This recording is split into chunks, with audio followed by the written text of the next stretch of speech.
Hello नमस्कार। Welcome all. मैं हूं सागर भार्गव राइवल्स एकेडमी से। I hope you all are fine.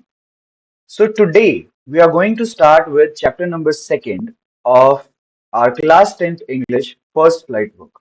आज हम स्टार्ट करेंगे चैप्टर नंबर सेकंड, जिसका नेम है Nelson Mandela, a long walk to freedom. This chapter is written by Nelson Mandela himself, and this is basically an extract. ये आपकी जो Nelson Mandela की biography है, ऑटोबायोग्राफी, उसी से लिया हुआ एक एक्सट्रैक्ट है, उसी से लिया हुआ एक छोटा सा पोर्शन है। राइट, सो नेल्सन मंडेला की जो लाइफ है, we are going to discuss that in this particular chapter. And हम ये भी डिस्कस करेंगे कि इस चैप्टर के अंदर उनकी इनॉग्रेशन सेरेमनी की, उनके फर्स्ट ब्लैक प्रेसिडेंट बनने पर जो इनॉग्रेशन सेरेमनी हुई थी, उसकी कुछ डिटेल्स हम यहाँ पर डिस्कस करेंगे। तो सबसे पहले देखते हैं about the author. So author is obviously Nelson Mandela himself. तो Nelson Rolihlahla Mandela, born on 18th July 1918 till 5th December 2013, तो was the country's first black president। अब ये जो चैप्टर है, इसके अंदर हमें ये जो चीज मेनली फोकस करनी है वो ये है कि नेल्सन मंडेला जो है वो साउथ अफ्रीका के फर्स्ट ब्लैक प्रेसिडेंट थे। अब फॉर द होल चैप्टर, पूरे चैप्टर के लिए एक चीज आपको याद रखनी है कि जब भी मैं ब्लैक और व्हाइट बोलूंगा, तो इट मीन्स ब्लैक मीन्स कि वो लोग जिनकी जो स्किन कलर है वो ब्लैक है, ठीक है, या डार्क स्किन्ड पीपल जिनको हम बोल सकते हैं। और व्हाइट में उनके लिए बोलूंगा जिनकी स्किन जो है वो फेयर कलर की है, ठीक है। तो फेयर कलर के लोगों को मैं व्हाइट पीपल बोलूंगा and the dark skinned people उनको मैं बोलूंगा ब्लैक्स। तो नेल्सन मंडेला जो है, he was the first black president of South Africa and he was awarded the Nobel peace prize for his efforts to end apartheid in South Africa. अब apartheid system जो है south Africa में, वो बड़ा ही popular है। आपने अपनी social science की बुक्स में भी पढ़ा होगा। आपका जो सिलेबस है सोशल साइंस का, 9th क्लास में भी आपने रीड किया होगा कि अपार्थीड सिस्टम जो है साउथ अफ्रीका में वो बहुत ज्यादा प्रिवेलेंट था, ठीक है। बहुत ज्यादा सालों तक वो चला, बहुत लंबा ड्यूरेशन था अपार्थीड सिस्टम का। अब अपार्थीड सिस्टम होता क्या है, वो एक बार हम देख लेते हैं। तो apartheid system was basically this separation, ठीक है। अपार्थीड सिस्टम में क्या हुआ था, अपार्थीड सिस्टम में था सेपरेशन। लेकिन सेपरेशन किन लोगों का, सेपरेशन ब्लैक्स और व्हाइट्स के बीच में, उनके राइट्स के बीच में, उनके जो अधिकार है उनके बीच में उनका सेपरेशन। राइट, तो ये जो अपार्थीड सिस्टम था, ये अपार्थीड सिस्टम इंश्योर करता था कि ब्लैक्स को राइट्स कम मिले और व्हाइट पीपल जो है उनको उतने ही राइट्स ज्यादा मिले। तो ये व्हाइट पीपल जो है उनके लिए जो अपार्थेड सिस्टम था वो एक प्रॉफिट की बात थी। राइट, तो जितने भी ब्लैक पीपल थे अपार्थेड सिस्टम की वजह से उनके जो बेसिक राइट्स हैं, बेसिक ह्यूमन राइट्स जो है वो वहां से छीन लिए गए थे। एंड यही जो अपार्थेड सिस्टम है, इसी वजह से साउथ अफ्रीका के अंदर बहुत सालों तक जो स्ट्रगल है, फ्रीडम स्ट्रगल है, वो चला। right? So Mandela has earned over 250 honors and is recognized universally as one of the most significant figures of the 20th century and an icon of democracy and social injustice. तो Nelson Mandela जो है वो हमारे एक ऐसे iconic figure हैं जिनको social injustice के खिलाफ खड़े हुए देखा गया, और जो डेमोक्रेसी है उसके लिए वो हमेशा एक फ्लैग बेयरर रहे। फ्लैग बेयरर मीन्स हमेशा वो आगे रहे, डेमोक्रेसी अटेन करने में, डेमोक्रेसी अचीव करने में उनकी जो फाइट है वो लगातार चलती रही। Right, so Nelson Mandela is this kind of this kind of a figure. तो अब एक बार हम चैप्टर देख लेते हैं। तो ये जो चैप्टर है, ये जैसे मैंने आपको पहले ही बोल दिया था कि ये चैप्टर बेसिकली नेल्सन मंडेला की जो ऑटोबायोग्राफी है उसी का एक एक्सट्रैक्ट है। नेल्सन मंडेला जब फर्स्ट ब्लैक प्रेसिडेंट बने थे साउथ अफ्रीका के, तो उस टाइम पर जो इनॉग्रेशन सेरेमनी हुई थी, तो उस इनॉग्रेशन सेरेमनी को डिस्क्राइब करते हुए ये चैप्टर जो है ये यहाँ पर एज एन एक्सट्रैक्ट लिया गया। तो reading this first hand and beautiful written account, first hand मतलब कि जिस इंसान के बारे में है उसी इंसान ने ये जो नैरेटिव है ये लिखा है। So reading this first hand and beautifully written account of Nelson Mandela's life is an extraordinary opportunity. Nelson Mandela, a South African freedom fighter and unfortunately a political prisoner for 27 years. His saga of eradicating the apartheid system from the country. तो ये जो chapter है ये क्या बताता है हमें Nelson Mandela के फ्रीडम स्ट्रगल को और बाकी लोगों के साथ भी। ठीक है, ऐसा नहीं है नेल्सन मंडेला सिर्फ अकेले ही लड़े थे। There were whole lot of other people also, और भी बहुत सारे लोग थे नेल्सन मंडेला के साथ इस फ्रीडम स्ट्रगल में। तो नेल्सन मंडेला अपने आप में एक एक्स्ट्रॉर्डिनरी ह्यूमन बीइंग थे। साथ ही साथ नेल्सन मंडेला जो है एक पॉलिटिकल प्रिजनर भी रह चुके थे for 27 long years. How many years? 27 long years, 27 साल तक नेल्सन मंडेला एक पॉलिटिकल प्रिजनर रहे, बिकॉज उनका जो प्रोटेस्ट है, उनका जो एजिटेशन है उस गवर्नमेंट के अगेंस्ट में, उस टाइम पर जो व्हाइट सुप्रीमेसी की जो गवर्नमेंट थी उस गवर्नमेंट के अगेंस्ट में उनका जो प्रोटेस्ट था उसकी वजह से उनको 27 ईयर्स के ड्यूरेशन के लिए जो प्रिजन है उसके अंदर रखा गया।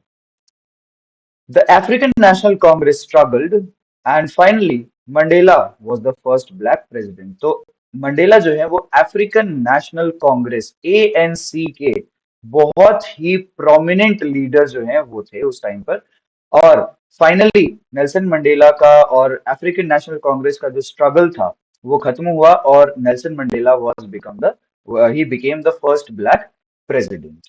राइट, तो ये जो चैप्टर है ये इसी चीज के बारे में है कि नेल्सन मंडेला का जो स्ट्रगल है उसको यहाँ पे डिपिक्ट किया गया और उनके खुद के जो थॉट्स हैं वो भी यहाँ पर डिपिक्ट किए गए हैं। तो let us straight away dive into the chapter.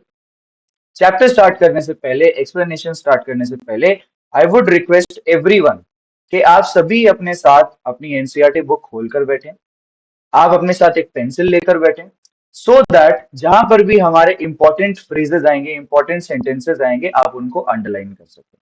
So let us begin. 10th May dawned bright and clear. For the past few days, I had been pleasantly besieged by dignitaries and the world leaders who were coming to pay respects before the inauguration.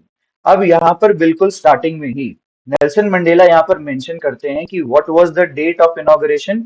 Inauguration की जो date थी वो थी 10th मई, right. और 10th मई जो है इसको south Africa के कल्चर में हम क्या बोलते हैं? साउथ अफ्रीका के कल्चर में हम इसको बोलते हैं ऑटम डे, राइट। हम इसको ऑटम डे किस लिए बोलेंगे? देखिए, जिस तरीके से ऑटम का जो सीजन होता है, ऑटम के सीजन में जो पुराने लीव्स हैं, फ्लावर्स हैं, they all fall down from the trees, वो ट्री से नीचे गिर जाते हैं, ठीक है। और नए जो फ्लावर्स है, नए जो लीव्स है, उनके लिए स्पेस बन जाता है, उनके लिए स्पेस प्रोवाइड हो जाता है। तो इसी तरीके से, इसी एनालॉजी को साथ में रखते हुए नेल्सन मंडेला ने यहाँ पर मेंशन किया है कि 10th में डॉन्ड ब्राइट एंड क्लियर। और इसको ऑटम डे किस लिए बोला गया है? क्योंकि पुरानी जो गवर्नमेंट है उसको हटाकर और एक नई रिपब्लिक गवर्नमेंट को वहां पर प्लेस किया गया था। सो नेल्सन मंडेला बोलते हैं कि पिछले कुछ दिन से, वो बात कर रहे हैं इनॉग्रेशन सेरेमनी के दिन की, लेकिन पिछले कुछ दिन से जितने भी वर्ल्ड लीडर्स है वो उनके पास आ रहे हैं, वो उनको ग्रीट कर रहे हैं, उनकी ब्लेसिंग, उनको ब्लेसिंग्स दे रहे हैं, क्योंकि the inauguration would be the largest gathering ever of international leaders on south African soil. तो साउथ अफ्रीकन सॉइल पे ये सबसे बड़ी गैदरिंग थी। सबसे बड़ी गैदरिंग किस लिए? क्योंकि पहली बार ऐसा हो रहा था, first time in south Africa's history, first time ऐसा हो रहा था कि पूरे वर्ल्ड के अलग अलग कंट्रीज के जो डिग्निटरीज हैं, जो पॉलिटिकल लीडर्स हैं, वो साउथ अफ्रीका आ रहे थे, because this was the first time. उनको ये पहली बार चांस मिल रहा था, बिकॉज पहली बार साउथ अफ्रीका की जो गवर्नमेंट है, it was now a republic government. Republic government जब भी हम कहेंगे, ठीक है, आप सभी ये चीज ध्यान रखिए, जब जब भी हम रिपब्लिक गवर्नमेंट कहेंगे तो रिपब्लिक मीन्स जहां पर सभी को इक्वल राइट्स हैं, जहां पर अपनी गवर्नमेंट फॉर्म करने का अधिकार है, सबको अपनी सरकार बनाने का अधिकार है, लोगों को अधिकार है कि वो किसको वोट दें, ठीक है, उनकी मर्जी है कि वो किसी भी लीडर को वोट दे सकते हैं। तो ये होता है रिपब्लिक गवर्नमेंट, जहां पर सभी के लिए लॉ इक्वल है, एक पर्टिकुलर कॉन्स्टिट्यूशन होता है, और जहां पर लोग अपने अपने लीडर्स को चूज करते हैं सो दैट वो रूल कर सकें और गवर्नमेंट जो है वो बहुत अच्छे से स्मूथली रन कर सके, राइट। तो ये जो रिपब्लिक गवर्नमेंट है, साउथ अफ्रीका की जो रिपब्लिक गवर्नमेंट है, वो पहली बार फॉर्म हुई थी। The ceremonies took place in the lovely sandstone amphitheater formed by the Union Buildings in Pretoria. अब ये जो सैंडस्टोन एम्फीथिएटर है, ये एक ऐसा पर्टिकुलर एरिया था, एक पर्टिकुलर थिएटर है यूनियन बिल्डिंग्स के साइड में। तो आप देख सकते हैं यहाँ पर फोटो में कि these were the union buildings, right. ये जो है ये यूनियन बिल्डिंग्स है, और यहीं पर जो सैंडस्टोन एम्फी थिएटर है, वहां पर आपका जो ये सेरेमनी है, इनॉग्रेशन सेरेमनी है, इसको हेल्ड किया गया था। For decades this had been the seat of white supremacy, and now it was the site of a rainbow gathering of different colors. अब यहाँ पर इसको रेनबो गैदरिंग बोला गया। रेनबो गैदरिंग किस लिए बोला गया कि अब तक तो सिर्फ वहां पर व्हाइट लोग ही बैठते थे, लेकिन अब वहां पर अलग अलग कंट्री से अलग अलग जो पॉलिटिकल लीडर्स आ रहे हैं, वो सभी लीडर्स अब वहां पर गैदर हुए थे, right? And nations for the installation of South Africa's first democratic and non-racial government. तो on that lovely autumn day, अब यहाँ पर वही वाली बात आ गई जो मैंने पहले डिस्कस किया था। On that lovely autumn day I was accompanied by my daughter Zenani. तो यहाँ पर हम तीन नाम देखेंगे अब, ठीक है। तो first name is Nelson Mandela की जो डॉटर हैं, उनका नाम है जेनानी। On the podium, Mr. De Klerk was sworn in as the second deputy president. तो जैसे हम पहले थर्ड, फिर सेकंड, फिर फर्स्ट, इस तरीके से प्राइज अनाउंस करते हैं, यहाँ पर भी यही चीज मेंशन की गई। सबसे पहले सेकंड डेप्यूटी प्रेसिडेंट, फिर फर्स्ट डेप्यूटी प्रेसिडेंट, और उसके बाद प्रेसिडेंट। तो इस ऑर्डर में उन्होंने जो अपनी ओथ है वो ली थी। तो सेकंड डेप्यूटी प्रेसिडेंट का जो नेम है वो यहाँ पर है de Klerk, mister de Klerk. And Thabo Mbeki जो है वो हमारे यहाँ पर क्या थे, फर्स्ट डेप्यूटी प्रेसिडेंट। तो Thabo Mbeki was the first deputy president, और मिस्टर डिक्लर्क जो है वो हमारे बने थे second deputy president. When it was my turn, I pledged to obey and uphold the Constitution and devote myself to the well-being of the Republic and its people. तो सबसे पहले जब थाबो एम्बेकी ने, मिस्टर डी क्लर्क ने अपनी अपनी जो pledge है वो स्वर्ण कर ली थी। After that it was turn off Nelson Mandela. अब नेल्सन मंडेला की जो टर्म है, उन्होंने भी अपनी जो प्लेज है उसके अंदर यही कहा कि मैं जो है अपनी जो कॉन्स्टिट्यूशन है, अपनी कंट्री का जो कॉन्स्टिट्यूशन है, उसका जो लॉ है, उसको अपहोल्ड करके रखूंगा। अपहोल्ड करके रखना मतलब उसको अक्षुण्ण करके रखना, उसको मानना, उसकी हमेशा रिस्पेक्ट करना, उसको हमेशा ऑनर देना, राइट। तो ये जो लाइक ओथ टेकिंग सेरेमनी जो है, ये नॉर्मली हर जगह पे होती है। आपने भी देखा होगा कभी, अगर आपने प्लेज टेकिंग सेरेमनी या ओथ टेकिंग सेरेमनी देखा होगा, जो भी नए लीडर्स चूज किए जाते हैं, उनकी जो प्लेज टेकिंग सेरेमनी है, उसमें आपने देखा होगा वो सबसे पहले यही बोलते हैं, मैं भारत की प्रभुता को अक्षुण्ण रखूंगा या रखूंगी।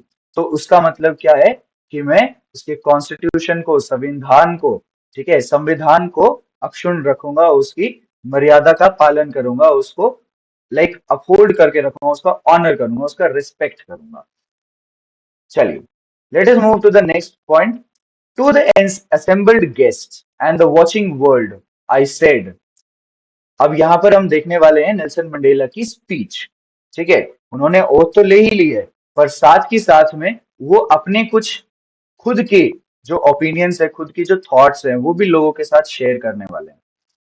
Today all of us do, by our presence here, confer glory and hope to newborn liberty out of the experience of an extraordinary human disaster that lasted too long, must be born a society which all humanity will be proud।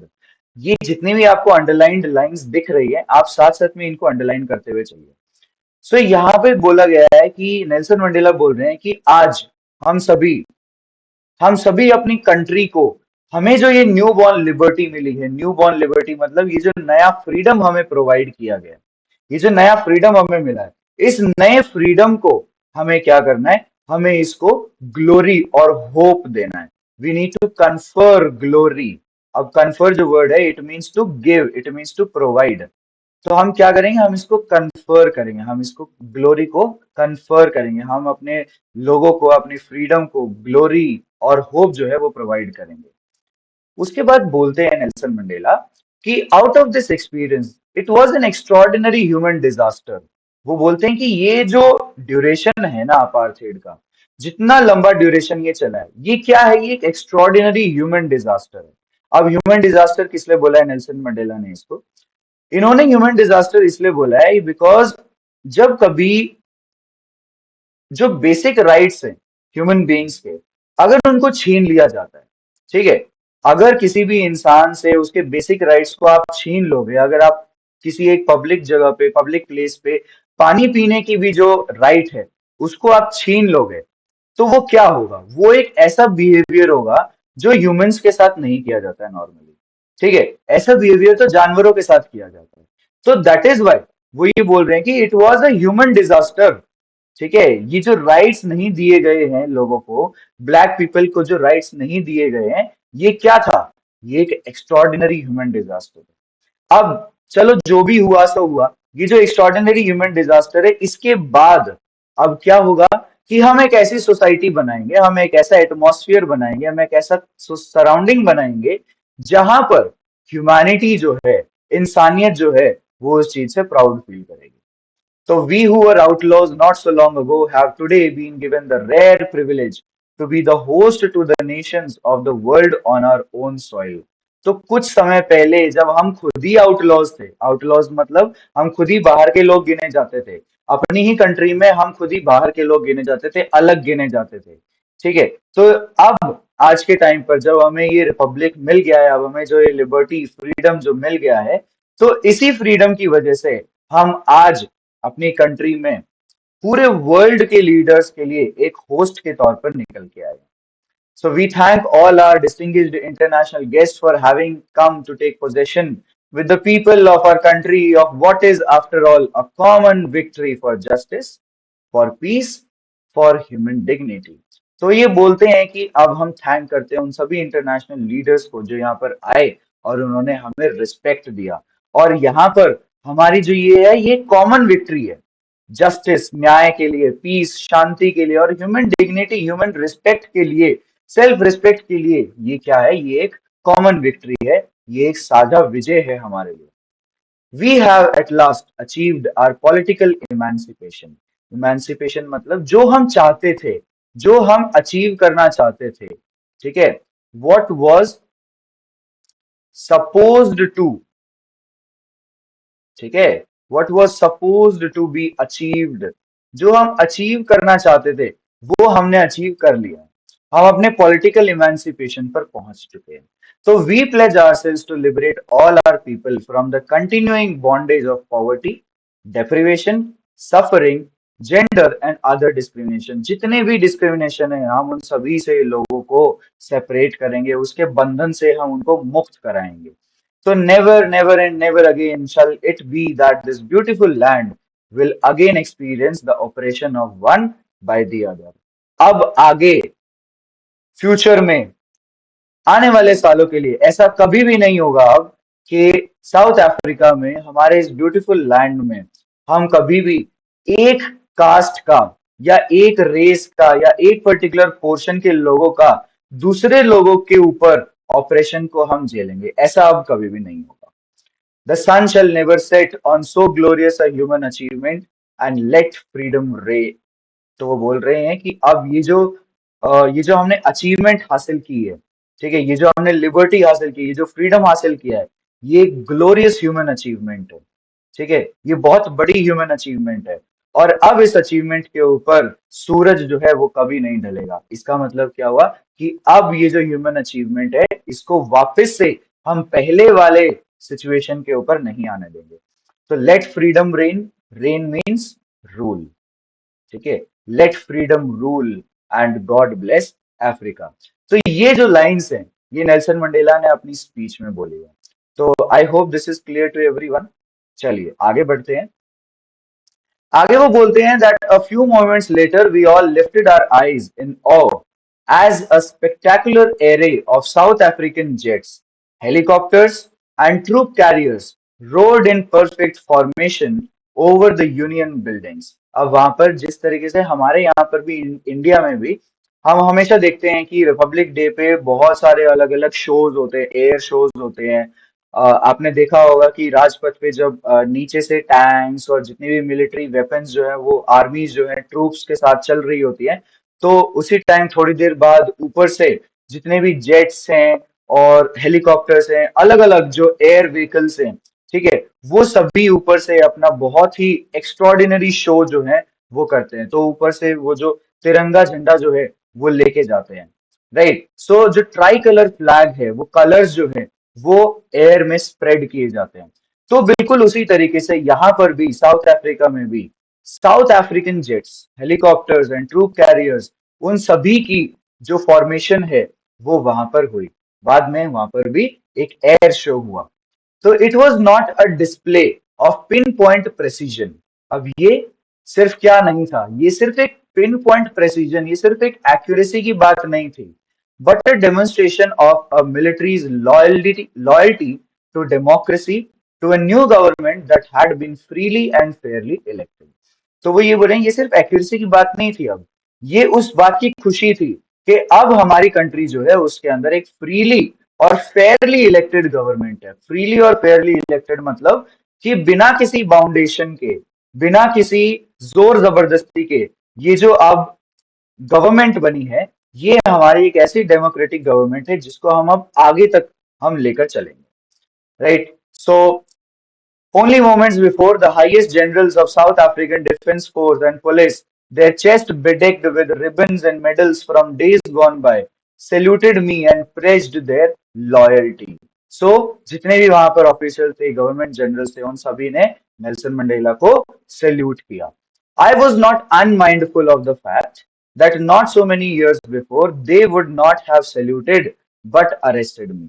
अब Nelson Mandela को ये भी पता था, ये भी पता था उनको कि कुछ सालों पहले अगर यही सिचुएशन होती, कुछ सालों पहले जब apartheid system was still in working, जब अपार्थाइड सिस्टम स्टिल वहां पर लागू हो रखा था, तो उस टाइम पर अगर यही सिचुएशन होती कि नेल्सन मंडेला स्टेज पर खड़े होते और जितने भी गवर्नमेंट, जितने भी ऑफिशियल्स हैं, जितने भी डिफेंस जनरल्स हैं, ऑफिशियल्स हैं, वो पीछे खड़े होते, तो उस टाइम पर जनरल्स उनको सैल्यूट नहीं कर रहे होते, उनको अरेस्ट कर लिया होता। ऐसा किस लिए कि बिकॉज उस टाइम पर इतनी भी ब्लैक पीपल को इतनी भी राइट नहीं थी कि वो किसी इस तरीके की पब्लिक प्लेस पर, एक एम्फी थिएटर में, वहां पर जहां पे वाइट लोगों की कॉन्फ्रेंस हो रही है, वहां पर आकर और वो वहां पर एंटर कर जाए, इतनी भी हिम्मत नहीं थी, इतनी भी राइट नहीं थी। So finally, a chevron of Impala jets left a smoke trail of the black, red, green, blue, and gold of the new South African flag. तो शेवरॉन क्या होता है? Chevron is basically this we formation. आपने देखा होगा यहाँ पर we formation में जब जेट्स फ्लाई करते हैं, तो ये जो है इसको हम बोलते हैं शेवरॉन, राइट। तो शेवरॉन ऑफ इम्पाला जेट्स जो साउथ अफ्रीका के पर्टिकुलर जेट्स का नाम है, ठीक है। जैसे हमारे यहाँ पर इंडिया में हमने तेजस जो जेट्स हैं हमारे पास हैं, ठीक है, हमारे पास सुखोई है, राइट। तो वहां पर भी इम्पाला नाम से जो जेट्स हैं वो हैं साउथ अफ्रीका में। और वही इम्पाला जेट्स ने उस टाइम जो साउथ अफ्रीकन फ्लैग के कलर्स जो है उनको एयर में जो है स्मोक ट्रेल जो है वो पीछे की तरफ लीव किया, ठीक है, तो उसको स्प्रेड किया हवा में। तो ये जो है, ये यहाँ पर दिखाया गया है कि किस तरीके से जो इनॉग्रेशन सेरेमनी है उसका डिस्क्रिप्शन किया गया, right. The day was symbolized for me by the playing of our two national anthems and the vision of whites singing Nkosi Sikelel, E Africa, and blacks singing Die Stem, the old anthem of the Republic. अब देखिए, बड़ी important line है। Inauguration ceremony में south African first black president की जो inauguration ceremony थी, वहां पर दो नेशनल एंथम जो है वो गाए गए, ठीक है, two national anthem were song. और वो जो दो नेशनल एंथम है वो कौन कौन से थे?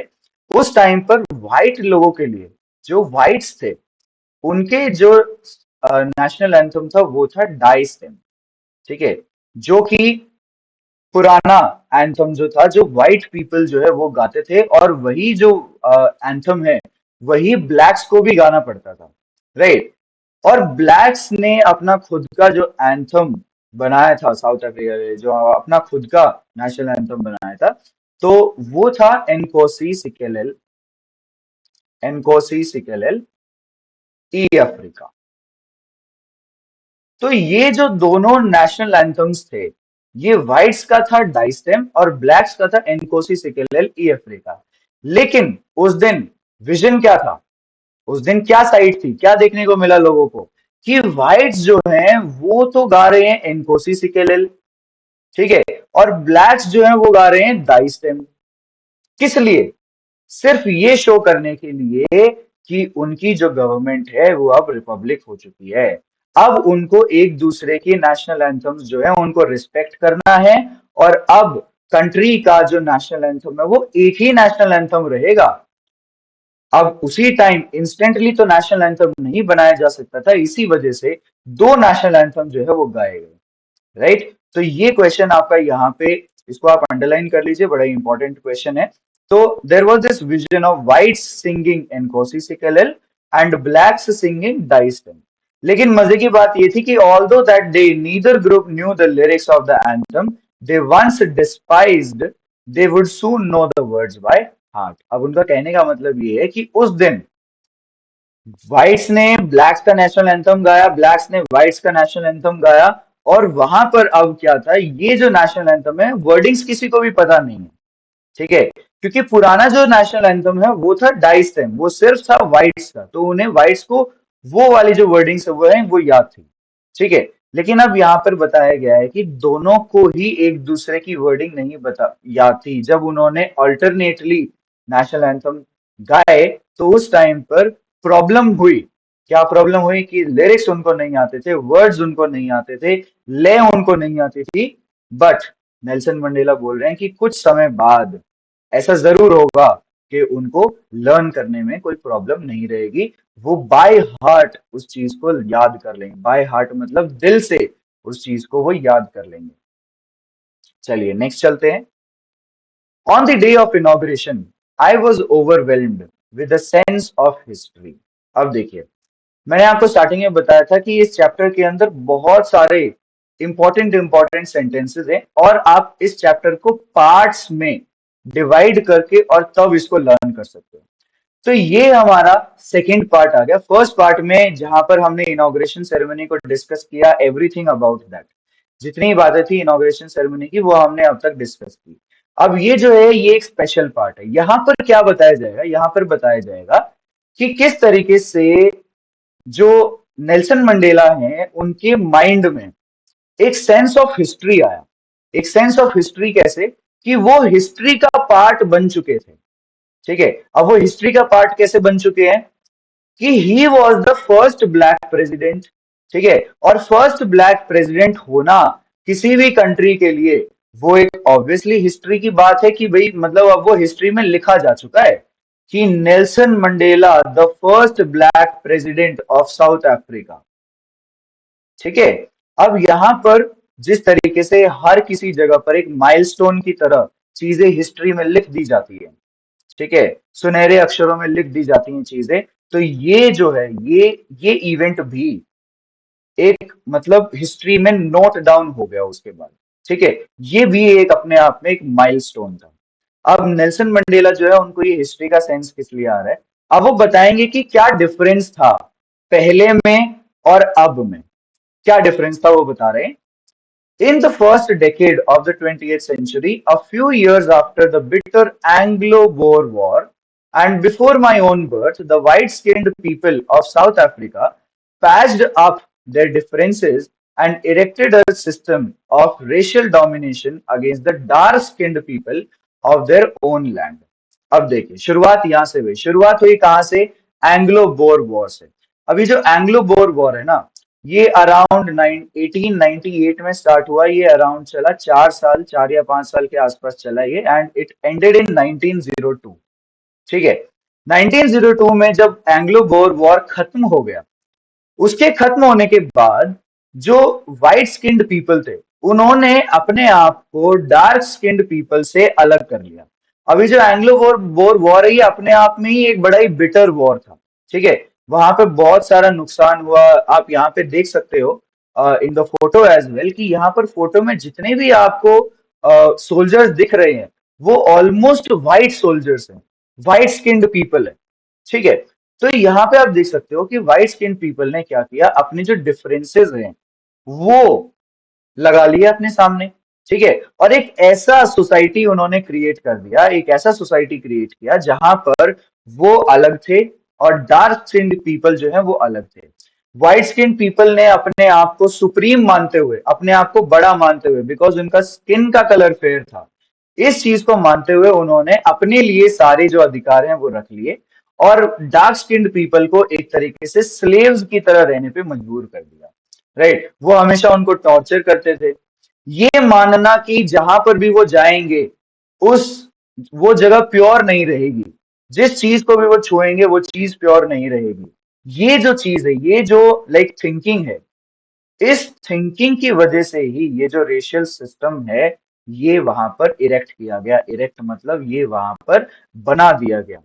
ठीक है, so the structure they created formed the basis of one of the harshest, most inhumane societies the world has ever known. और इसी स्ट्रक्चर की वजह से साउथ अफ्रीका की जो सोसाइटी थी वो कैसी सोसाइटी बन गई, सबसे हार्शेस्ट, सबसे मुश्किल, रहने के लिए सबसे मुश्किल सोसाइटी बन गई, मोस्ट इनह्यूमेन, जहां पर लाइक जो इंसान है, इंसानियत का जहां पर कोई नामो निशान भी नहीं है, ऐसी सोसाइटीज साउथ अफ्रीका में क्रिएट हो गई। Now in the last decade of the 20th century, अब यहां पर उन्होंने देखो डिफरेंस किया है। स्टार्टिंग में उन्होंने बोला first decade of 20th century. अब 20th सेंचुरी मतलब 1901 से लेकर और 1999 तक। ठीक है, तो यहां पर आप बोल रहे हैं कि फर्स्ट डेकेड मतलब पहले 10 साल में ये जो सिस्टम है, अपार्थाइड सिस्टम है, उसको खड़ा किया गया वहां पर। और in the last decade of 20th century and my own 8th decade as a man, the system had been overturned forever and replaced by one that recognized the rights and freedoms of all people regardless of the color of their skin. तो last decade में, बिल्कुल आखिरी जो दशक है, मतलब 1990s में, उस दशक के अंदर ये अपार्थाइड सिस्टम है, इसको खत्म किया गया, इसको अबॉलिश किया गया।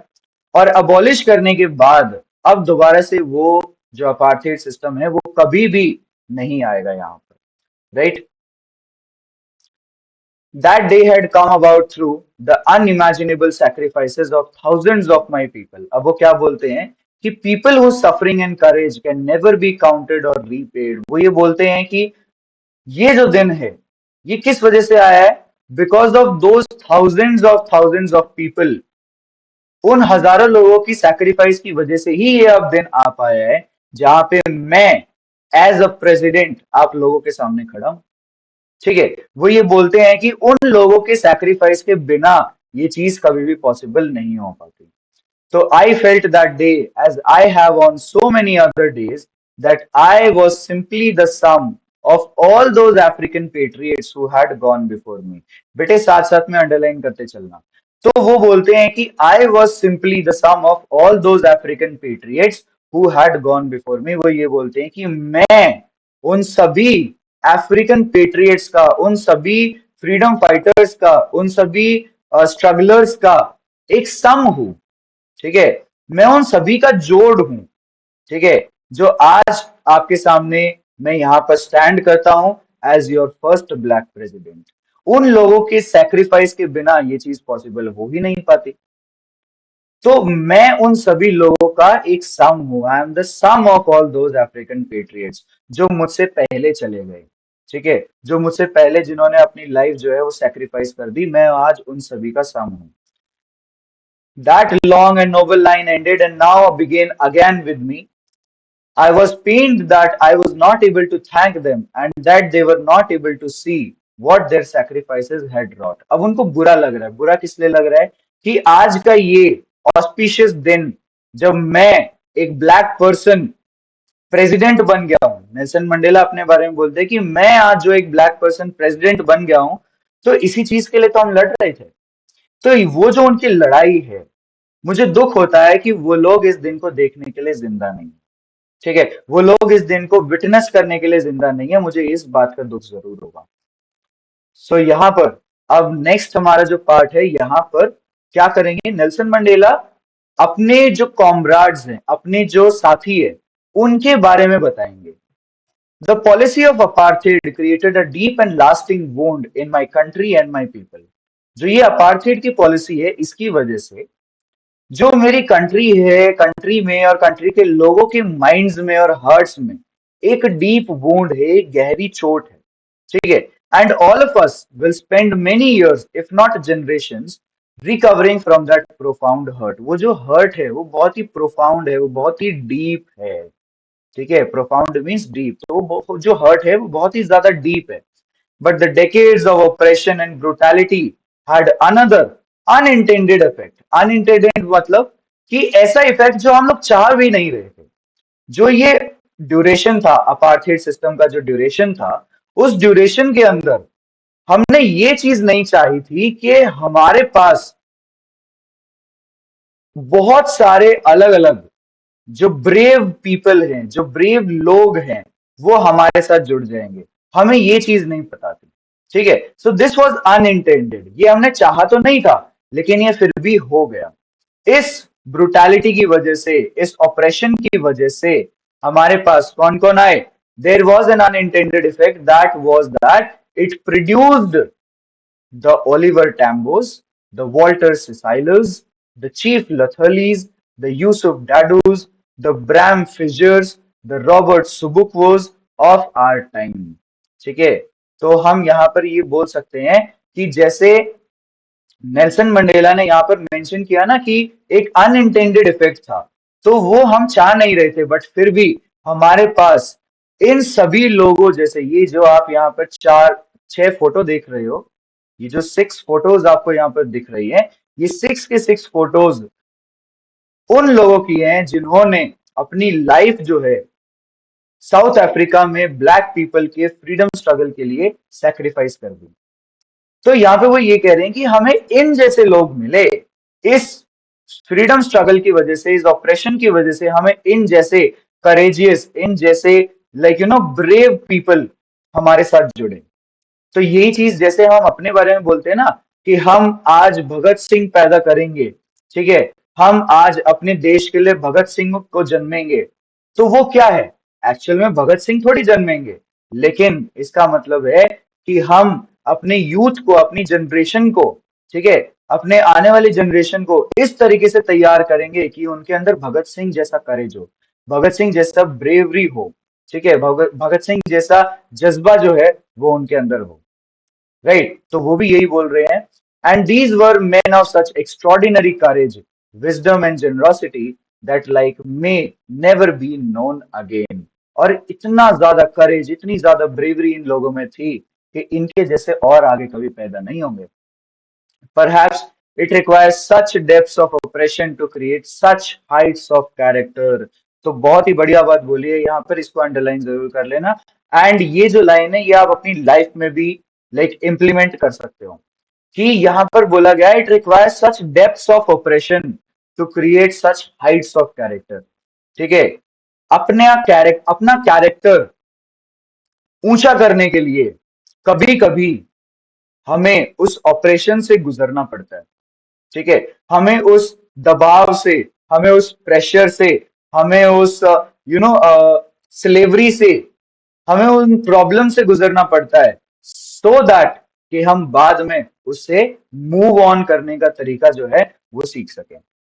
तो यहाँ पर भी वही बात बोली गई है कि ये जितने भी लोग थे, इन सभी को ऑपरेस किया गया, इन सभी को टॉर्चर किया गया, इन सभी को इतनी सारी इतने सारे प्रॉब्लम्स दिए गए, और उन्हीं प्रॉब्लम्स की वजह से उन्होंने उनसे पार पाना सीखा।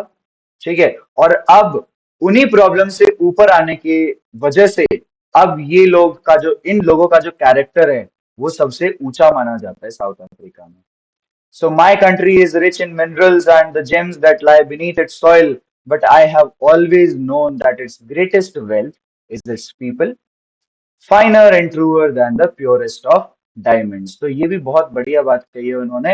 वो बोलते हैं कि मुझे पता है मेरी कंट्री की जो जमीन है उसके नीचे बहुत सारे अलग अलग रेयर मेटल्स हैं, मिनरल्स हैं, जेम्स हैं, डायमंड्स हैं, बहुत कुछ है। लेकिन जो एक्चुअल जेम है, जो एक्चुअल मिनरल्स हैं, जो एक्चुअल रेयर फाइन और ट्रू जो जेम्स हैं, जो डायमंड्स हैं, वो और कुछ नहीं है, वो हमारी कंट्री के लोग हैं। ठीक है, we have the people who are finer and truer than these purest of the diamonds. ठीक है, आगे चलते हैं। It is from these comrades in struggle that I learned the meaning of courage. Time and again, I have seen men and women risk and give their lives for an idea. I have seen men stand up to attacks and torture without breaking, showing a strength and resilience that defies the imagination. तो वो बोलते हैं कि मैंने बहुत सारे लोगों को देखा है, बहुत सारे आदमियों को, बहुत सारे औरतों को मैंने देखा है अपनी कंट्री के फ्रीडम के लिए लड़ते हुए, अपने राइट्स के लिए लड़ते हुए। ठीक है, और उन लोगों से ऊपर मैंने आज तक कोई भी ऐसे पीपल नहीं देखे, कोई भी ऐसे मैंने लोग नहीं देखे जिनके पास इतनी स्ट्रेंथ, इतनी रेजिलियंस, इतना सारा पेशेंस जो है वो मिल पाए। तो he says, I learned that courage was not the absence of fear, but the triumph over it. बहुत बढ़िया बात कही है यहाँ पर, प्लीज अंडरलाइन दिस ऑल्सो। यहाँ पर बोल रहे हैं कि जो करेज है, करेज का मतलब ये नहीं है कि आप किसी चीज से डरते नहीं है। डर सबको लगता है। ठीक है, तो बड़ी एक फेमस सी याद है ना, डर सबको लगता है, गला सबका सूखता है। ठीक है, माउंटेन ड्यू, डर के आगे जीत है। तो यहाँ पर वही वाली बात है कि डर के आगे जीत है भाई। डर के आगे जब आप चलोगे, जब उससे पार पालोगे, तभी आपको करेजियस बोला जाएगा, तभी आपको ब्रेव बोला जाएगा। देखिए, हर किसी इंसान को किसी ना किसी चीज से डर लगता है। ठीक है, हर इंसान को किसी ना किसी चीज से डर लगता है, और हर किसी को कोई ना कोई ऐसी चीज जरूर होती है। कोई ऐसा है जिसको हारने से डर लगता है। ठीक है, अगर आप किसी ऐसे इंसान को देखेंगे ना जो हमेशा जीतता हो, ठीक है, वो भी इंसान को डर लगता है, उस इंसान को भी डर लगता है, उसको डर लगता है हारने से। ठीक है, तो यहाँ पर वो यही बोल रहे हैं कि करेज is not the absence of fear. हिम्मत का मतलब ये नहीं है कि आपको डर नहीं लगता है। हिम्मत का मतलब ये है कि आपको डर लगता है, बट आपको ये पता है कि आपको उससे पार कैसे पाना है। आपको ये पता है कि how you have to overcome that fear, right. तो courage is not the absence of fear, but the triumph over it. डर के आगे जो जीत है, ठीक है, उस चीज को यहाँ पर बोला गया है कि वही इंसान ब्रेव होता है, वही इंसान हिम्मत वाला होता है। The brave man is not he who does not feel afraid, but he who conquers that fear. No one is born hating another person because of the color of his skin or his background or his religion. ये अपने आप अपनी opinions जो है ना, Nelson Mandela वो दे रहे हैं यहाँ पर। वो बोल रहे हैं कि कोई इंसान ऐसा नहीं होता जो पैदा होते ही अपने आसपास के लोगों में डिस्क्रिमिनेट करने लग जाए, अपने आसपास के लोगों में भेदभाव करने लग जाए। ऐसा कोई इंसान नहीं होता कि पैदा होते ही वो उसको समझ में आ जाती है ये सारी चीजें। उसको कब समझ में आती है? जब उसको सिखाया जाता है। ठीक है, हमारी सोसाइटी ऐसी है कि जब हम बड़े होते हैं ना, जैसे जैसे हम बड़े हो रहे होते हैं, हमारे आसपास कोई भिखारी दिख जाएगा, हमारे पेरेंट्स क्या बोलेंगे कि नहीं नहीं, छी छी, इससे दूर रहो। ये क्या है? ये एक सिंपल सा एग्जाम्पल है इस चीज को दिखाने का कि अगर हम हमें कोई चीज आती है ना आज के टाइम पर, वो हमें सिर्फ इसलिए आते हैं बिकॉज हमें वो चीज सिखाई गई है। ठीक है, हमारे बिहेवियर्स हमें सिखाए जाते हैं, हमारे बोलने का तरीका हमें सिखाया जाता है, हमारे लोगों से बात करने का तरीका, हमें डील करने का तरीका, वो हमें सिखाया जाता है। ठीक है, तो वो कोई ऐसा नहीं है कि पैदा होते ही हर इंसान को वो चीजें आ जाती है। तो अगर हेट करना सिखाया जा सकता है, तो लव करना भी सिखाया जा सकता है, राइट। प्रेम भाव से, सद्भाव से रहना भी सिखाया जा सकता है। ठीक है, नफरत फैलाने के लिए बहुत सारे लोग हैं। ठीक है, people must learn to hate, and if they can learn to hate, they can be taught to love. ठीक है, इंपॉर्टेंट लाइन है, प्लीज अंडरलाइन कर लीजिए। तो for love comes more naturally to the human heart than its opposite. तो वो ये भी बोलते हैं कि भाई देखो, अगर नफरत सिखाई गई है तो प्रेम भाव भी सिखाया जा सकता है, और बल्कि प्रेम भाव तो और भी ज्यादा नेचुरली आता है। ठीक है, love comes naturally to the human heart. Even in the grimmest times in prison, when my comrades and I were pushed to our limits, I would see a glimmer of humanity in one of the guards, perhaps just for a second, but it was enough to reassure me and keep me going. ठीक है, तो वही बोलते हैं, जब मैं prison में था, जब मैं अपना प्रिजन सेंटेंस फॉलो कर रहा था, तो उस टाइम पर भी एक ना किसी एक गार्ड के चेहरे पर मुझे वो जो ह्यूमैनिटी है, वो जो इंसानियत है, वो दिख जाती थी। ठीक है, पर भले ही वो एक सेकंड के लिए हो, पर वो वहां पर थी। ठीक है, तो इट इज नेचुरल, इंसानों के अंदर इंसानियत होती है। ठीक है, पर वो जगाने की जरूरत है। तो man's goodness is the flame that can be hidden but never extinguished. अच्छाई जो है, किसी भी इंसान की अच्छाई जो है, उसको कभी खत्म नहीं किया जा सकता। वो हो सकता है, वो एक ऐसी आग की तरह है कि जिसकी जिसकी लौ जो है वो थोड़ी सी कम है, पर उसको आप कभी बुझा नहीं सकते। तो दैट इज अ फ्लेम। जो अच्छाई है ना, वो एक ऐसी फ्लेम है जो बहुत कम है, बहुत बड़ी लाइट है। ठीक है, लेकिन उसको बुझाया नहीं जा सकता कभी भी। कम जरूर हो सकती है, लेकिन बुझाया नहीं जा सकता। चलिए, अब आते हैं हमारे नेक्स्ट इंपॉर्टेंट पार्ट पे, जहां पे नेल्सन मंडेला जो है वो अपनी फैमिली के बारे में बात करेंगे। राइट, तो in life every man has twin obligation. दो ऑब्लिगेशन होती है, वो बोल रहे हैं दो ड्यूटीज होती है। Obligation means duties. तो दो ड्यूटीज होती है हर इंसान की। Obligations to his family, to his parents, to his wife and children. ये तो थी फर्स्ट ऑब्लिगेशन, कि एक पहली जो ड्यूटी है वो होती है परिवार के लिए। ठीक है, फर्स्ट ड्यूटी होती है परिवार के लिए, कि भाई आप अपने परिवार को पालेंगे पोसेंगे, मतलब उनका ख्याल रखेंगे, उनको सारी चीजें प्रोवाइड करवाएंगे। जैसे जैसे आप बड़े होंगे, ठीक है, धीरे धीरे आप जो अपने बच्चे हैं उनको नौकरी लगवाएंगे, उनकी उनका घर बसाएंगे। ठीक है, तो ये सारी चीजें जो है, ये ऑब्लिगेशन है, ये ड्यूटीज है। तो this is the first duty. And he has an obligation to his people, his community and his country also. तो बोलते हैं कि सेकंड जो ऑब्लिगेशन है वो हर इंसान की होती है अपनी सोसाइटी के लिए, अपनी कंट्री के लिए, अपने खुद के लोगों के लिए। तो ये दो ऑब्लिगेशंस होती हैं, पहले अपनी फैमिली के लिए और सेकंड अपनी कंट्री के लिए। ये दो ऑब्लिगेशंस होती हैं हर इंसान की। In a civil and humane society, each man is able to fulfil those obligations according to his own inclination and abilities. अब वो ये बोल रहे हैं कि एक सिविल और ह्यूमेन, मतलब एक बड़ी अच्छी सोसाइटी में ये जो ऑब्लिगेशंस हैं, ये ऑब्लिगेशंस हर इंसान अपनी मर्जी के हिसाब से फुलफिल करता है।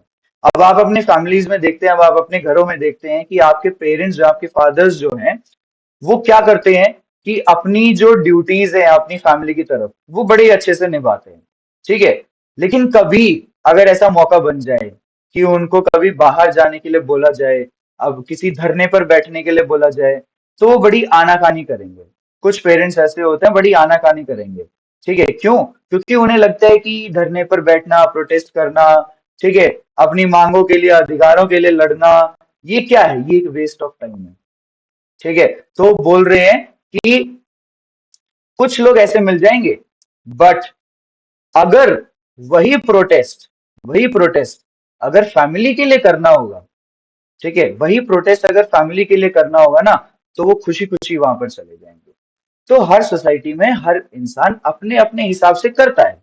लेकिन वो ये बोल रहे हैं कि in a society, in a country like South Africa, it was almost impossible for a man of my birth and colour to fulfil both of those obligations. तो वो ये बोल रहे हैं कि मेरे जैसे इंसान के लिए साउथ अफ्रीका में ये ऑब्लिगेशंस फुलफिल करना बड़ा ही मुश्किल है भाई। ठीक है, man of my birth and my colour, इसका मतलब कि मेरा जिस परिवार में जन्म हुआ है, मेरा जो कलर है, because of my dark skin, मेरे जैसे इंसान के लिए अपनी इस सोसाइटी में जितनी भी ऑब्लिगेशन है, जितनी भी ड्यूटीज है, उसको पूरा करना वो बड़ा ही मुश्किल है। तो here you can see Nelson Mandela's family around him, ठीक है, as you can see in the picture. So like he was a family man। ठीक है, नेल्सन मंडेला एक फैमिली मैन थे। वो अपनी फैमिली का बहुत ध्यान रखते थे, बट फिर भी उन्होंने क्या चूज किया, अपनी कंट्री को भी चूज किया, बिकॉज वो ये मानते थे कि अगर वो फ्री नहीं है, इसका मतलब उनके भाई, उनके जो भाई है, उनके जो फैमिली है, उनके जो सराउंडिंग में उनके जो मेट्स हैं, ठीक है, उनकी जो कम्युनिटी के जो लोग हैं, वो भी फ्री नहीं है इसका मतलब। तो इसीलिए उन्होंने इस चीज की तरफ फाइट करने के लिए स्टार्ट किया। So in South Africa, a man of color who attempted to live as a human being was punished and isolated. कोई इंसान अपनी ड्यूटी करता है, मेरे जैसा इंसान अगर कोई अपनी ड्यूटी करता है साउथ अफ्रीका कंट्री में, तो उस टाइम पर उसको अपने परिवार से आइसोलेट, अलग कर दिया जाता था।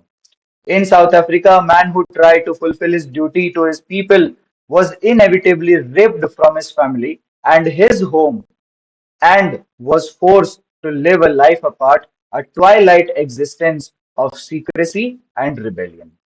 तो वो बोल रहे हैं कि ऐसा इंसान जो अपनी ट्विन ऑब्लिगेशंस कंप्लीट करने की कोशिश कर रहा है, दोनों ड्यूटीज, अपनी फैमिली की तरफ भी और अपनी कंट्री की तरफ भी, जो इंसान इन ड्यूटीज को फुलफिल करने की कोशिश कर रहा है, उस इंसान को अलग कर दिया जाता था, उस इंसान को रिप कर दिया जाता था। He was inevitably ripped from his family, मतलब छीन के अलग कर लिया जाता था उस इंसान को। And they were forced to live a life apart, a twilight existence of secrecy and rebellion. Twilight existence means ऐसा existence जहां पर किसी भी तरीके से वो अपने आप को फुली शो नहीं कर सकते थे सोसाइटी में, तो वो सीक्रेसी हो गया। और रिबेलियन मतलब बगावत। तो बगावत और सीक्रेसी की जो लाइफ है, वो जीने पे मजबूर हो जाते थे।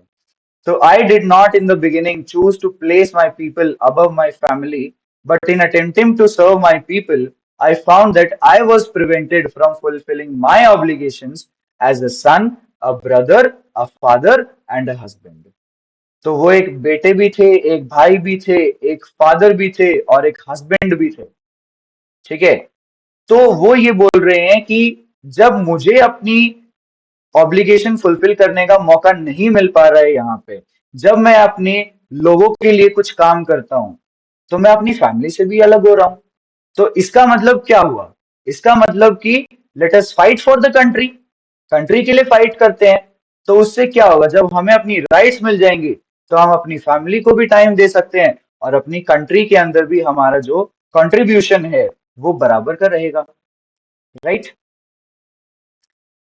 अब इसके बाद in this next part, Nelson Mandela जो है वो ये डिस्कस करते हैं कि किस तरीके से उनके लिए जो फ्रीडम का मीनिंग है वो रेगुलरली चेंज हुआ। ठीक है, नेल्सन मंडेला के लिए बचपन से लेके और बड़े होने तक आजादी का जो मतलब है वो चेंज होता रहा। ठीक है, और जो कि हमारे लिए भी है। तो एक बार हम उसको देखते हैं। I was not born with a hunger to be free, I was born free, free in every way that I could know. वो बोलते हैं कि जब मैं पैदा हुआ था मुझे आजादी की कोई जरूरत नहीं थी, मैं आजाद ही पैदा हुआ था। ठीक है, तो he was not having this hunger to be free when he was born.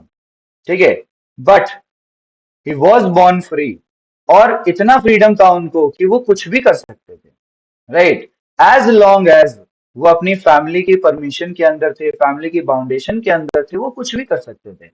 So he was free to run in the fields near my mother's hut, free to swim in the clear stream that ran through my village, free to roast mealies under the stars and ride the broad backs of slow moving bulls. तो ये सारी जो activity है ये बच्चे करते हैं। ठीक है, हमने भी अपने बचपन में बहुत सारी ऐसी एक्टिविटी की है जहां पर हमें किसी ने नहीं रोका टोका, वो सारी बचपन की एक्टिविटीज है। तो उसके अंदर हम फ्री फील करते हैं, उसके अंदर हम आजाद फील करते हैं। ठीक है, तो यहाँ पे वो भी यही बोल रहे हैं कि उस टाइम पर खेतों में भागना, रात को खाना बनाना, बाहर खेतों में खाना बनाना, ठीक है, और बहते हुए पानी में in the clear stream they used to swim. ठीक है, वो स्विमिंग करते थे क्लियर स्ट्रीम के अंदर। ठीक है, रिवर वाटर में स्विमिंग करते थे वो। And they also used to ride the broad backs of slow moving bulls. ठीक है, तो वो ये बोल रहे हैं कि ये सारे जो काम है ये हम करते थे। As long as I obeyed my father and abided by the customs of my tribe, I was not troubled by the laws of man और गॉड। तो जब तक मैं अपनी फैमिली के परमिशन के बाउंडेशंस के अंदर था, तब तक मुझे कोई किसी भी चीज की जरूरत नहीं थी। और एंड आई वॉज अनटच्ड। ठीक है, इन सब चीजों से मुझे कोई परेशानी भी नहीं होती थी। ये किसको राइट मिल रहा है, किसको राइट नहीं मिल रहा है, इस चीज से कोई परेशानी नहीं होती थी, जब तक मैं अपनी फैमिली के परमिशन के अंडर था। So it was only when I began to learn that my boyhood freedom was an illusion. When I discovered as a young man that my freedom had already been taken from me, that I began to hunger for it. अब जैसे जैसे बड़े हुए, हमारे लिए भी ऐसा ही है कि जब हम छोटे थे तो उस टाइम पर हमें पता ही नहीं होता था, हम फ्री थे, हम कुछ भी कर सकते थे। ठीक है, कुछ भी करो, हमें उससे उस चीज से किसी को कोई मतलब नहीं होता था। ठीक है, लेकिन जैसे जैसे बड़े हुए, जैसे जैसे हम टीनेज में आए, ठीक है, तो उस टाइम पर हमें भी यही लगता था। ठीक है, थोड़े से जैसे ही बड़े हुए तो उस टाइम पर हमें लगा कि अब थोड़ा थोड़ा जो बाउंडेशन है वो आने लग गई है। ठीक है, और ये जो बाउंडेशन है ये ज्यादा कुछ नहीं है, ये सिर्फ हमारे वर्क एरिया के अंदर है। ठीक है, तो ये सेज कि at first as a student सबसे पहले as a student I wanted freedom only for myself, the transitory freedoms of being able to stay out at night, read what I pleased, and go where I chose. तो अब बोलते हैं कि सबसे पहले as a student मुझे ये transitory freedoms चाहिए थे। ट्रांजिटरी फ्रीडम मतलब जो ट्रांजिशन के हिसाब से चेंज होते रहते हैं, टाइम टू टाइम चेंज होते रहते हैं, उनको हम बोलेंगे ट्रांजिटरी फ्रीडम्स। राइट, तो बचपन में कुछ और, थोड़े से बड़े हुए तो कुछ और बड़े हुए तो कुछ और, तो ये होता है ट्रांजिशन। तो ट्रांजिटरी फ्रीडम्स जो हैं ये यहाँ पर मुझे चाहिए थे। और वो ट्रांजिटरी फ्रीडम क्या थे? बाहर रहना रात को, स्टे नाइट आउट करना, ठीक है, जो बुक मुझे पसंद है वो बुक रीड करना, ठीक है, जहां पर मुझे जाना है वहां पर जाना। तो ये थे मेरे transitory freedoms. He says later, as a young man in Johannesburg, I yearned for the basic and honorable freedoms of achieving my potential, of earning my keep, of marrying and having a family, the freedom not to be obstructed in a lawful life. तो वो अब बोल रहे हैं कि as a young man जब वो Johannesburg गए, तो वहां पर उन्होंने जब अपनी स्टडीज स्टार्ट की, जब उन्होंने पढ़ना सीखा, तो he was like an attorney first. ठीक है, वो एक लॉयर थे। तो नेल्सन मंडेला एक पॉलिटिकल लीडर बनने से पहले एक लॉयर थे। ठीक है, सो वो जो लाइफ थी उस टाइम पे वो ये मानते थे कि उनके लिए फ्रीडम जो है वो क्या है, कि जो वो कमाएं वो उनके पास रह जाए, अपनी लाइफ को स्मूथली कैरी ऑन करें। ठीक है, जैसे ही उनको जिससे उनको मैरिज करनी है वो उससे मैरिज करें, जिस तरीके से अपनी फैमिली उनको रेज करनी है वो अपनी फैमिली रेज करें। तो ये सब क्या थे? ये सब उनके लिए फ्रीडम का मीनिंग था एज अ यंग मैन। ठीक है, तो हमने अभी तीन चीजें कर ली है। फर्स्ट, एज अ चाइल्ड उनके लिए फ्रीडम का मीनिंग क्या था? To run in the fields, to swim in the river water, and to cook mealies under the sky, under the night sky. ये एज अ चाइल्ड उनके लिए freedom था। As a student, to stay out at night, to read what I please, and to go where I chose. ये उनके लिए as a student freedom थे। And as a young man उनके लिए freedom का मीनिंग चेंज हो गया। What was the meaning of freedom for him then? कि to earn his keep, of marrying and having a family, and achieving his potential। ये क्या था? ये उनका फ्रीडम का मीनिंग था as a young man. But then अब क्या है? ये सारे जो फ्रीडम्स है ये सारे हैं ट्रांजिटरी फ्रीडम्स। अब वो बोल रही है कि but then I slowly saw that not only I was not free, but my brothers and sisters were not free. I saw that it was not just my freedom that was curtailed, but the freedom of everyone who looked like I did. अब जैसे जैसे वो बड़े हुए, हमें समझ तो तभी आती है ना जब हम एक यूथ से थोड़ा सा निकल के और बड़े हो जाते हैं, थोड़ी समझदारी, थोड़ी सी मेच्योरिटी आ जाती है। तो इसी तरीके से नेल्सन मंडेला बोल रहे हैं कि वो भी जब मेच्योर होने लगे तो उस टाइम पे उनको समझ में आया कि सिर्फ वो कैप्टिव नहीं थे, सिर्फ वो प्रिजनर नहीं थे, उनके जैसे दिखने वाले और जितने भी भाई बंधु हैं, जितने भी लोग हैं, वो सभी भी इस टाइप के टॉर्चर के शिकार थे। ठीक है, so that is when I joined the African National Congress, and that is when the hunger for my own freedom became the greater hunger for the freedom of my people. अब last में in the end freedom का meaning अब completely उनको समझ में आ गया है। What is the meaning of freedom for him now? अब उनके लिए फ्रीडम का मीनिंग है फ्रीडम ऑफ हिज पीपल। उन वो जो है वो खुद तभी फ्री माने जाएंगे, ठीक है, जब उनके खुद के जो लोग हैं, जब उनकी कम्युनिटी के जो लोग हैं, जब वो फ्री होंगे, जब उनको अपनी राइट्स मिल जाएंगी, नेल्सन मंडेला भी तभी अपने आप को फ्री मानेंगे। तो उनके लिए ये था फ्रीडम का meaning, right? So that is when I joined the African National Congress, and that is when the hunger for my own freedom became the greater hunger for the freedom of my people. तो उसी time के बाद उन्होंने क्या join कर लिया? उन्होंने ANC join किया, और एएनसी क्या है? African national Congress. अभी देखते हैं लास्ट।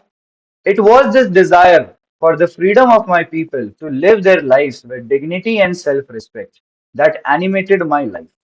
ठीक है, अब वो बोल रहे हैं कि यही जो डिजायर है, यही जो इच्छा है फ्रीडम की, अपने लोगों के फ्रीडम की जो यही इच्छा है, इसी चीज ने मुझे ट्रांसफॉर्म कर दिया, इसी चीज ने मुझे बदल दिया। और कैसे बदला? It transform the frightened young man into a bold one.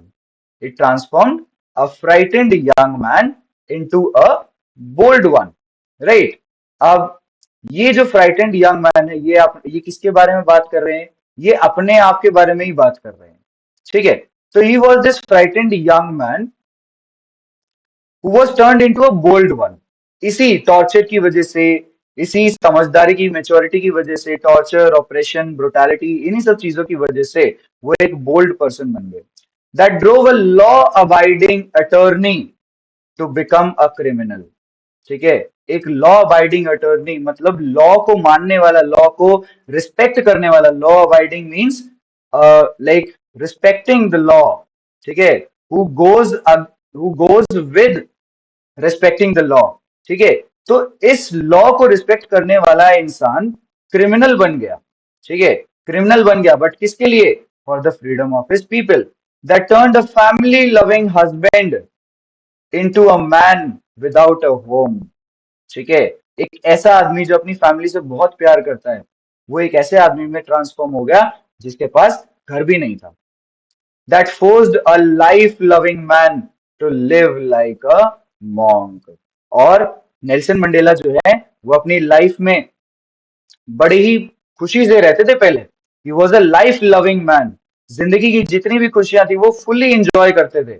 But बाद में जब उन्हें पता चला कि he is fighting for his people, अपने लोगों के लिए वो लड़ रहे हैं, उनके अधिकारों के लिए लड़ रहे हैं, तो उस टाइम पर वो किसकी तरह रहने लग गए?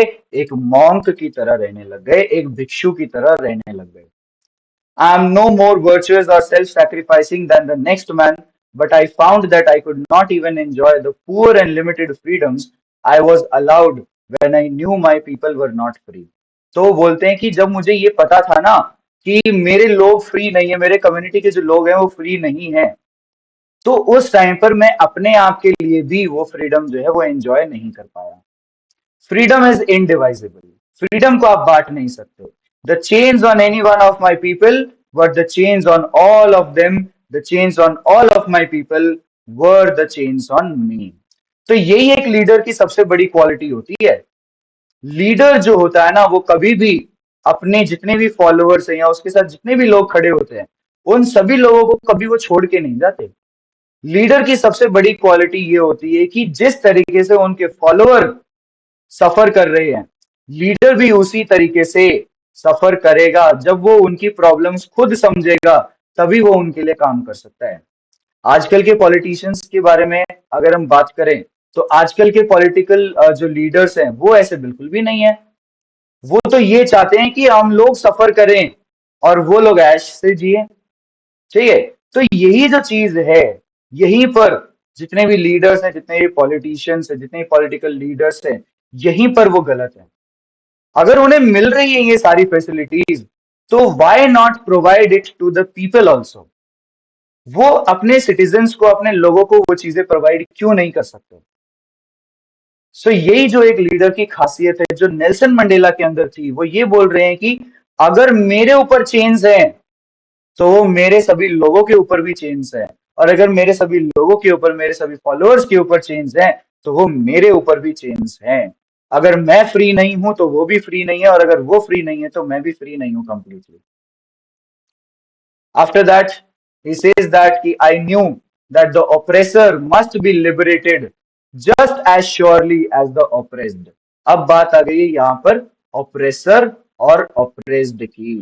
ठीक है, अब ये जो ऑपरेसर है, ठीक है, ऑपरेसर है, ये कौन है? ये हैं बेटे वाइट पीपल। ठीक है, जितने भी वाइट्स हैं ये सभी क्या है? ऑपरेसर हैं। मतलब जो टॉर्चर करते थे, और ऑपरेस्ड मीन्स जो जिनके ऊपर टॉर्चर किया जाता जाता था, जो टॉर्चर होते थे। ठीक है, तो वो सभी हैं ऑपरेस्ड, और वो लोग हैं ब्लैक्स। राइट, तो यहां पर यही बोला गया है कि ऑपरेसर और ऑपरेस्ड कोई भी लिबरेटेड नहीं है। ठीक है, किसी को भी फ्रीडम नहीं है। क्यों? ऑपरेसर के लिए फ्रीडम का मीनिंग कुछ और है, ऑपरेस्ड के लिए फ्रीडम का मीनिंग कुछ और है। लेकिन जिस सिचुएशन में दोनों के दोनों हैं, उस सिचुएशन के हिसाब से हम नहीं बोल सकते। अब वो सिचुएशन को कैसे एक्सप्लेन कर रहे हैं? He is saying that the man who takes away another man's freedom is a prisoner of hatred. ठीक है, एक आदमी जो दूसरे आदमी की आजादी जो छीनता है, वो हेट्रेड का प्रिजनर है। हेट्रेड का प्रिजनर मतलब उसके अंदर जो घृणा है, ठीक है, उसके अंदर जो दूसरे लोगों के लिए हेट है, वो उस चीज का प्रिजनर है, वो उस चीज का कैदी है। ठीक है, he is locked behind the bars of prejudice and narrow mindedness. वो जो इंसान है वो प्रेजुडिस, प्रेजुडिस मतलब डिस्क्रिमिनेशन, भेदभाव, प्रेजुडिस इसको बोलते हैं। ठीक है, तो वो जो इंसान है उसके माइंड में भी डिस्क्रिमिनेशन है, उसका माइंड नैरो माइंडेड है। ठीक है, जो अपने सामने वाले लोगों को फ्री नहीं देख सकता। तो I am not truly free if I am taking away someone else's freedom, just as surely as I am not free when my freedom is taken away from me. अगर मेरा फ्रीडम मेरे से छीन लिया जाता है ना, तो इसका मतलब भी वही है कि मैं अब किसी और दूसरे पर्सन का फ्रीडम छीनता हूं। तो मैं उतना ही मुझे उतना ही मेरा जो कैरेक्टर है उसको डिग्रेड कर दिया जाएगा। तो वो यही बोल रहे हैं कि I am also not free अगर मैं किसी और का फ्रीडम स्नैच करता हूं, अगर मैं किसी और की आजादी छीन लेता हूं ना, तो मैं भी फ्री नहीं हूं। मेरे अंदर किस चीज ने घर किया हुआ है, मेरे अंदर किस चीज ने प्रिजन बनाया हुआ है? हेट्रेड ने। तो he says the oppressor and oppressed and oppressor alike are robbed of their humanity। तो ऑपरेसर एंड ऑपरेस्ड दोनों के अंदर इंसानियत खत्म हो जाती है। ऑपरेस्ड के अंदर इंसानियत किस लिए खत्म हो जाती है?